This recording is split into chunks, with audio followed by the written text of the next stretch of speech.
You have not experienced Shakespeare until you have read him in the original Klingon. Tach, pa, tach, be. I don't think there's an actor in the world who would rather play a villain, a good, healthy villain, than a terribly upright, glamorous leading man. Which when I did play them, I was so bored with them. I was so grateful to arrive at an age where I no longer had to worry about whether my chins were in the right. Oh God, and is my profile okay? And I could be anybody I wanted to be, a character actor, in other words. Villains are my favorites. Chris Plummer was the treat I really wanted. He had seen me in the theater, and he'd seen me play some of the great Shakespearean roles. And I said, I'm writing the part of General Chang for Chris Plummer. You have to get me Chris Plummer. He didn't want to do it. He didn't want to do it. I had to get on the phone with him several times. He had turned us down, as had others. He wasn't. He was certainly a great choice, but we were turned down. There's a certain kind of very good actor who is concerned about taking on this makeup and this persona of the bad guy in a Star Trek movie. He wanted to find some way to make the character distinctive so that it was not another Klingon bad guy. And he had to find a way, as I have done as an actor. He had to find a way to say, okay, I think I can take this on and make it worthwhile. And he did. Have we not heard the chimes at midnight? Well, I think Nick drives all of that stuff about Shakespeare and the literary sensibilities of the movie.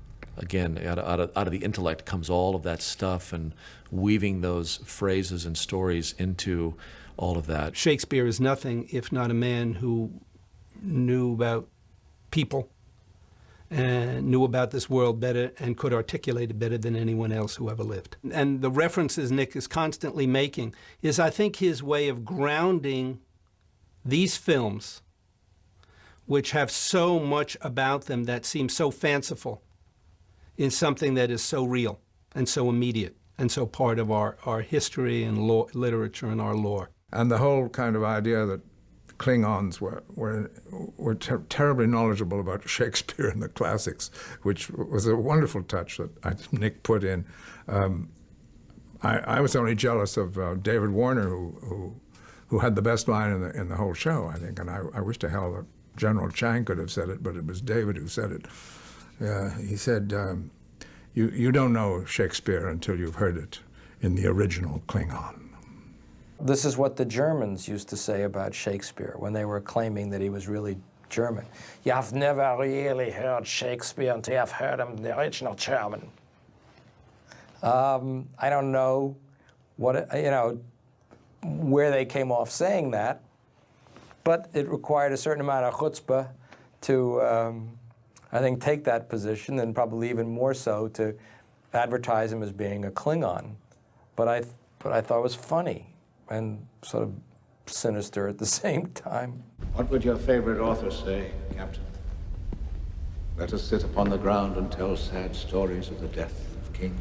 It was I who introduced those lines from Richard II, which were very apt in that scene, and to sort of throw a few in was a sort of clever ploy for the lawyer in General Chang. I loved that scene because it had more theatricality in it than most of the other scenes. Do you deny being demoted for these charges? Don't wait for the translation! Answer me now! He was wonderful. I believe that his bluster made my bluster look minutia. Chang could show off his knowledge and his vocal power and his seething, kind of searing, probing mind. It was powerful and engaging. And so it just helps raise all those stakes up. And maybe some people thought that was too much, but I thought that was great. It just intensifies it. It makes it a crucible where it's churning and burning. And what's there? What's that about? Cry havoc! And let's slip the dogs of war! He just seemed to really enjoy being a Klingon. He was having a really good time doing it. Sometimes an actor just nails it. And as a writer, you almost want to hide and say, I hope nobody finds out that I wasn't that good. It was him that carried it over the hill. And I think that's always true with an actor like Plummer or any of the great actors. A writer just gets to go, wow, did I write that? And you're just lucky. You're just lucky. And he was that good. And it's not that easy, by the way, because chewing the scenery is never as easy as it seems and still be believable. General Chang was just a good villain, yet another villain, because I love playing villains. Who doesn't? To be or not to be.